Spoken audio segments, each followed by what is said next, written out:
With the newest trailer shown off at Summer Games Fest, my interest for the latest Sonic game has been piqued. Back in January, a Sony State of Play was scheduled, and a couple days before the stream, a tweet was posted by this individual giving hints, if not flat out confirmation of what would be shown. One of which being, Sonic will live in the shadow of his generation.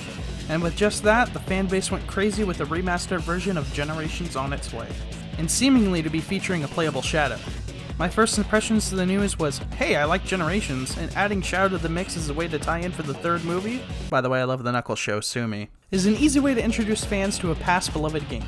But a little part of me was bummed. We hadn't seen anything yet, let alone a trailer, so I believed it would just be a quality of life update for Generations, with Shadow thrown in. I stayed speculative until the day of the stream. It was alright. I was there for the Blue Boy, and when the time came, yep, this is Generations. And hey, yeah, there's Shadow. And wait a minute, that's Final Chase. Wait a minute, it looks good. Wait a minute, that's Doom's Eye, the Bio Lizard? What the fuck? Yeah, that got my attention. At the time though, I still wasn't fully convinced. From the short gameplay I saw, it looked like it was running off the same mechanics and ideas of Sonic Forces. A game I've played and found not bad, just boring. I had a fear I'd be buying this just to be disappointed with Shadow's campaign. So I was still excited, but skeptical. I patiently waited for more information about the game to drop. Months passed. Finally in May, we learned that there would be an animated short to go along with the release. At this point, it's become a very welcome tradition that with a new Sonic game, comes 1 or 2 animated shorts posted to the Sonic YouTube channel. June came and Summer Games Fest was right around the corner, and Generations was announced to be there. And to be honest, I was watching the stream only for that. On June 6th, just one day before the stream, the game's box art, pre-order bonus content, release date, and price were leaked, as well as screenshots, giving us a look at one of Shadow's new powers. Did you really need to be known as the person who showed off the box art? Speaking of the box art for a second, in my opinion, it's not good. I mean, it certainly sells the point, but hear me out for a second. Box art really helps to sell a game, especially when you're a kid. Sonic is no exception to that. If you go back and look, the series has some stylish art to catch your attention.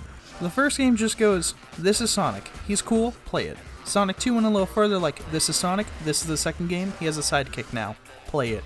And it keeps going on throughout the series. For me though, 2 games stick out when talking about Sonic X Shadow Generations. Sonic Unleashed and the original Generations.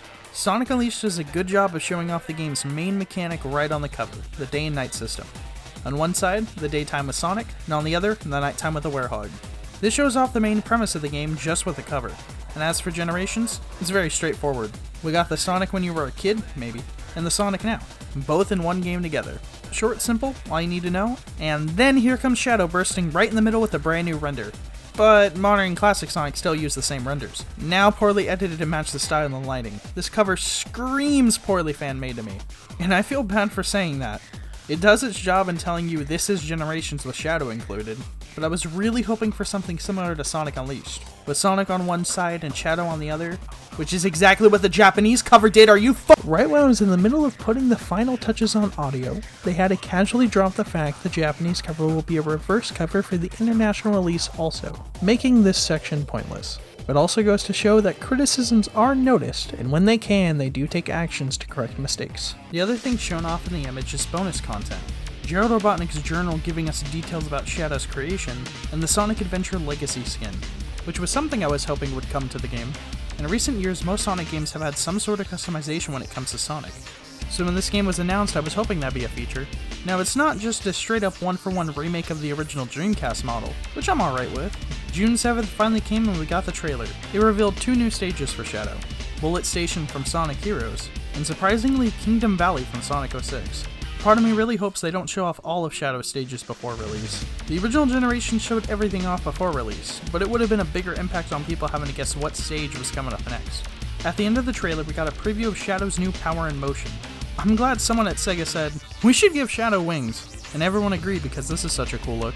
At the end, we get to see the pre-order bonus content we saw the day prior, and out of left field, the digital deluxe version, with a Terios skin for Shadow. Terios is an early concept of Shadow during the development of Sonic Adventure 2. There's actually a bunch of different designs for Terios that have been shown off over the years, but it seems they went with the most popular design. This reveal was a huge shock to a bunch of fans, myself included. I watched the event live with friends in person, and if you're watching this right now, that's why I screamed Terios super loud. Sega did do something like this with the last installment, Sonic Superstars, where the digital deluxe version included a rabbit skin for Sonic, which just like Terios was an early concept for Sonic before he became the cool blue hedgehog. Now, the bad part. Just like Superstars, Origins, Frontiers, and hell even Colors Ultimate, they just have to make a digital deluxe version and try and squeeze those extra $10 out of you. I'm worried this will turn into another Sonic Origins situation, where a very simple process is made overly complicated to the point where a chart had to be made just to show you what you were getting with the version you bought. Like honestly, why do I have to spend the extra money and be able to play the game 3 days early? Sega, please, I'm begging you, we're 4 years into the 2020s, you don't have to try and be like everyone else on the market. PlayStation also has exclusive content for their version of the game. The PS4 and 5 version include extended and deleted scenes from the animation. Okay, why couldn't that be featured in the museum for all platforms? Also, skill points. In-game currency that can be traded for extra lives and new skills that could be learned. Something that is already in the base game and is earned through just simply playing the game, is now being offered in the digital deluxe version and try and get you to purchase the pack. Which yes, I could see them treating it like the currency in Origins, in a way where you could still earn it in the game, but by buying the pack they'll give you a bunch for free right from the start. But a game like Generations has its shop set up completely different compared to Origins. So does that mean they're going to change up how the shop works? Which, please don't. Speaking of Origins, we have to address the elephant in the room.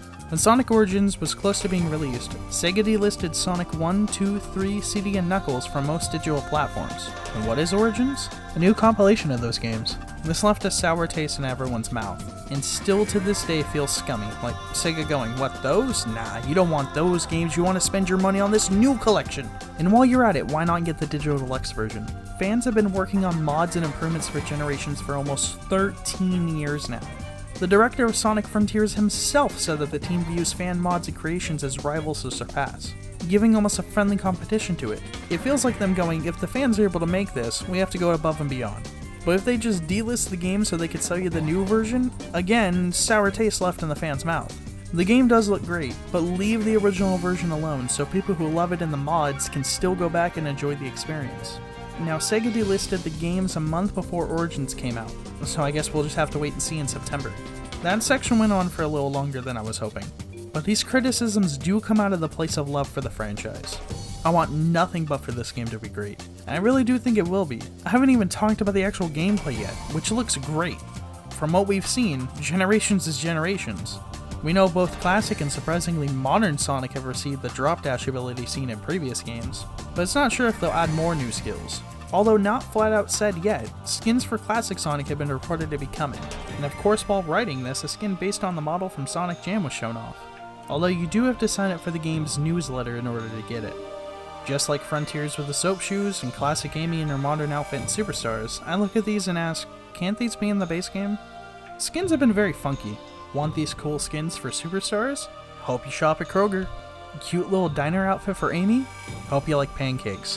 Which actually I was fine with because they had this sorta new but not really new menu themed around Sonic characters. I took my nephew when it was happening. I tried the Sonic Blueberry Pancakes and he got the Tails 2x2x2. Had a good time, but goodness they were pricey. Hey, it was all worth it for this skin that was only available through IHOP. It's not like they would just randomly release the skin for free a month after the collab and... Why are you like this? Okay, back to the game. There's a new Chow rescue side mission in each stage, so that's a new way to change up the route for veteran players. Izuka made sure to say multiple times in interviews that a Chow Garden is not in the game, much to the disappointment from fans, but never say never. He did say sometime in the future they're looking to bring back the Chow Garden. One of Shadow's stages was shown off in full and hey, it actually looks super fun. And Shadow getting to use his powers like Chaos Control and Chaos Spear again after almost 2 decades is amazing. I'm curious how long Shadow's mode will be. The base game is a casual 3-hour game if you go at it at a moderate speed. Shadow will have his white space to explore, and probably all the side missions will fill it up more. At this point, I just see Generations with even more stuff, and that's really all I need. I could keep rambling on and on about the little stuff, but I'll cut it here for now. I'm excited for the game, have my critiques out of love, and can't wait to get my hands on it. Long time no see. Working as usual, but I will try my hardest to get more stuff out. No promises though. I also want to give an absolutely huge thank you to you all for 100,000 views on the unreleased Dragon Ball Figure Arts video. I never ever expected a video to reach that number, and I hope one day another one of my videos reaches that. Maybe even one day hitting 100,000 subscribers. A man could dream. Are you excited for the game? Let me know what you think in the comments. And if you like this ramble kind of content, let me know you want to see more by leaving a like.